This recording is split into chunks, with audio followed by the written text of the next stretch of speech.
picture this, you know the Colorado sun, right? Yeah. Beating down on this like deserted stretch of road. Huh. It's 1975. Mm-hmm. And a ranch worker, he comes across this scene that's going to stay with him. Oh, wow. A young woman, Yeah. lifeless, gunshot wound to the head, Oh, my gosh. and her toddler son Oh. clinging to her hand. This isn't like a movie or anything. This is the sad reality of Marjorie Fithian's murder. Wow. And it's still unsolved. Oh, wow. So today we're diving deep into this cold case and look at all the evidence. Yeah. All the dead ends. Right. All those unanswered questions. Mm-hmm. See if we can like finally maybe bring some clarity to this. No, what's interesting to me right away is just how many, I guess you could say contradictory and kind of unsettling details we get right from the start. Yeah. We've got police reports, old newspaper articles, and we even get to hear from Sage, Marjorie's son. Right. He's an adult now. Right. And he's looking for answers. Yeah. He wants closure. Well, let's go back to that morning in June 1975. Okay. So this ranch worker, Terry Furnish, he's the one that found Marjorie's body. Right. It's on County Road 386 near Ragin, Colorado. Okay. But just before that, he saw something else. Oh. A car speeding away, described as like a yellowish-brown sedan Okay. with a black cloth top. Mm-hmm. But here's the thing. It was ripped in one spot. Huh. That's interesting. It's like they left a clue. Right. It's a big question mark. Yeah, yeah. Was the driver involved? Were they like a witness? Right, right. Or were they just someone, just in the wrong place at the wrong time? Yeah. And that ripped top, that really stands out. Back then, the investigators would have been going through like DMV records, hoping for a match, but, probably hitting a dead end. And then you have little Sage just sitting there holding his mother's hand. It's hard to even imagine. It's just awful. I mean, to leave a child alone. Right. And Sheriff Reams said that it was a miracle Sage even survived. Mm-hmm. It makes you think. Yeah. That whoever did this, they just didn't care about human life. Right. So the police get there. Yeah. What do they do first? What do they find out about Marjorie? Well, first things first, they secure the scene. Okay. Then they start looking for the murder weapon. We know it was a .25 caliber pistol. Right. But it's never been found. Mm. They talk to witnesses, like Terry. Oh. They find Marjorie's suitcase nearby, and luckily it had a phone number in it. Okay. So they could call her mother, Betty. Can you imagine getting that phone call? Awful. Absolutely awful. And here's another thing. Marjorie didn't have any ID on her. Do you think that means anything? Could the killer have taken it? It's possible. Right.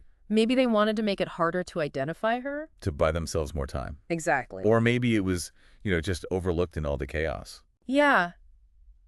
It's hard to say for sure, but one thing that really puzzled the investigators from the start was why Marjorie was even in Ragin. Right. It wasn't on her way from Denver to Greeley. It was a big detour. Yeah. And we know about the Denver connection. Right. Her uncle said he dropped Marjorie and Sage off at the bus depot in Denver for a 7:30 a.m. bus to Greeley. Okay. But here's the thing. By 9:30 a.m., she was already dead. Wow.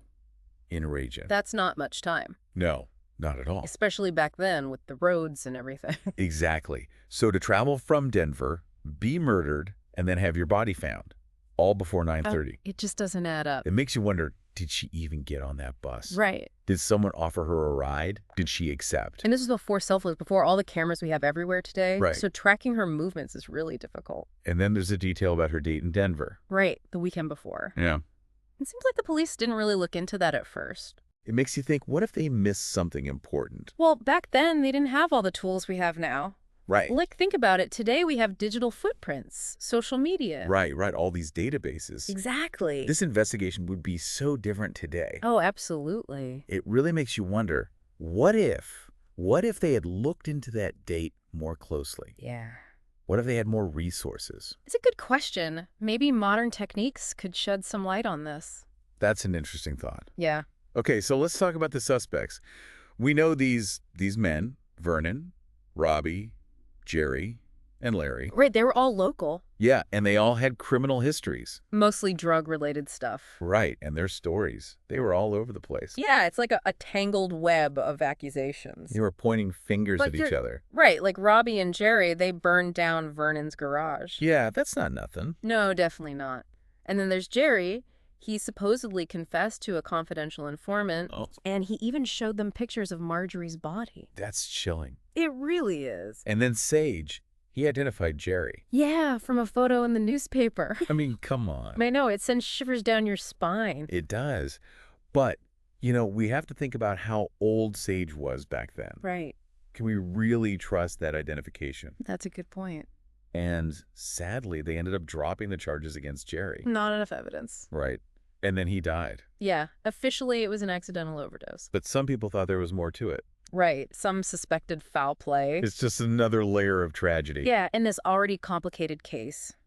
And Jerry's death, it really seemed to put a stop to the investigation. Yeah, it definitely stalled things. And then the other suspects, they either passed lie detector tests or just flat out denied everything. It's like they hit a wall. They did. And with all the inconsistencies and the lack of solid evidence, It's really hard to tell if any of those guys were actually involved. it's a classic example of how unreliable witnesses can really mess things up. Yeah, especially when they have their own reasons for lying. Right.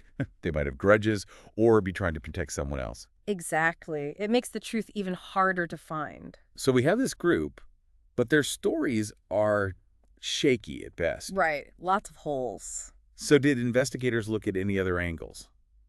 Well, when that first group kind of fizzled out, they started thinking about maybe it was a random thing, you know, like a crime of opportunity. Like she met someone at the bus depot, maybe? Because she couldn't afford a ticket. Exactly. Think about it. Young mother, stranded, maybe a little desperate. Right, right. It's not hard to imagine she might accept a ride from someone. Seems harmless enough. Sure, but then it goes terribly wrong. But the way she was murdered, though, the 2 shots to the head? Execution style. Yeah, it's not really, I don't know, it doesn't feel random, does it? You're right, and no robbery, no sexual assault. Those are usually what you see in these random cases. And that's what Sheriff Raines was saying, too. Like, 2 shots to the face, dragging her out of the car, leaving the child. It's personal, right? Yeah, like a level of rage or planning. Meditation. Yeah, that goes way beyond just a random crime. And former Detective Vandal, he thought she might have been shot in the car first, you know? Really? Adds another layer to it all. Why shoot her in the car? Drag her out and shoot her again. It's excessive. Yeah. Almost feels ritualistic. Okay, so we've got our initial group, but their stories don't hold up. Right. And random murder doesn't quite fit either. Right. Where else did investigators look? Well, they thought about Otis Toole for a bit. Wait, the serial killer? Yeah, he was active back then in the 70s. The one who worked with, Henry Lee Lucas. That's him. Didn't he confess to, like, hundreds of murders? He did. But a lot of them turned out to be false, right? You're remembering right. Yeah. Toole, he wasn't exactly a reliable confessor. Yeah. Often took credit for things he didn't do. Ah, so he could have been in Colorado, maybe? It's possible, but his statements about it were vague. No real details. Nothing to tie him to Marjorie. Right. Another dead end. It's frustrating, isn't it? Every lead seems to go nowhere. It is, yeah. So anything new come up when they looked at the case again later? Any breakthroughs? Well, in the early 2000s, they took another look, you know, with new technology and all that. Right. And what they found, well, it was a mixed bag. What do you mean? Sheriff Reams, he was a detective back in 75. Okay. He talked about how limited they were back then. Not enough resources. Not enough manpower. Couldn't follow every lead the way they would now. Even problems with their records and evidence. Some stuff was misplaced. Oh, wow. It really shows you how much things have changed in 50 years. Can you imagine? Evidence misplaced, leads not followed. It's got to be frustrating. For everyone, the investigators, the family. Absolutely. So disheartening to think that could have set the case back all those years. It's a tough pill to swallow. And that's where Detective Castellan comes in, right? Right. He's the one who's been re-interviewing everyone, really going over everything. Trying to find anything that was missed. Every little detail. Yeah. And do you remember that phone call he got? The one after the news stories came out about him working on cold cases? Right, the woman who talked about the creepy van. Oh, yeah. Around the same time Marjorie was murdered. Spooky, huh? It is. A van slowly following her, the driver staring. And then waiting for her on a side street. She had to hide in someone's house. Oh gosh, scary to think about what could have happened. It makes you think maybe there was a bigger danger to young women back then in Colorado. Right, could it be connected to Marjorie? That's what Detective Castellan's looking into. Well, it adds another reason to solve this case. Not just for Marjorie's family, but for everyone else too. Absolutely. It shows how these unsolved crimes can really have a ripple effect. Yeah, and we can't forget about Sage. Right. Marjorie's son. Only 18 months old when it happened. But he's living with this every day. To grow up never knowing what happened to your mother, it's just... unimaginable.